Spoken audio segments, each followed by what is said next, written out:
अमित शहा महाराष्ट्रात येण्याआधी राजकीय कार्यकर्त्यांना अटक करण्यात आली। मनसे आणि मराठा आंदोलकांना नोटीस पाठवण्यात आलेली आहे, अशी माहिती संजय राऊत यांनी दिली आहे। गृहमंत्र्यांना नेमकी भीती कशाची असा सवाल संजय राऊत यांनी उपस्थित केलाय।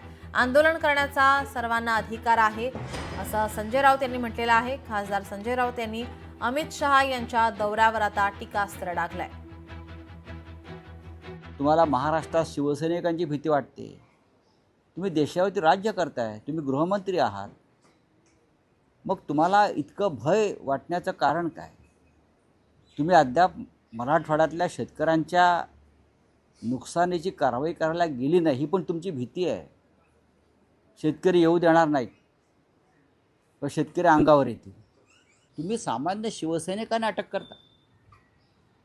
बरं, त्यांनी तशी का घोषणा केली आहे का आम्ही आंदोलन करणार आहोत वगैरे? तर नाही, ते आपापल्या जागेवर काम करत होते आणि त्यांना पोलीस येतात आणि अटक करून घेऊन जातात।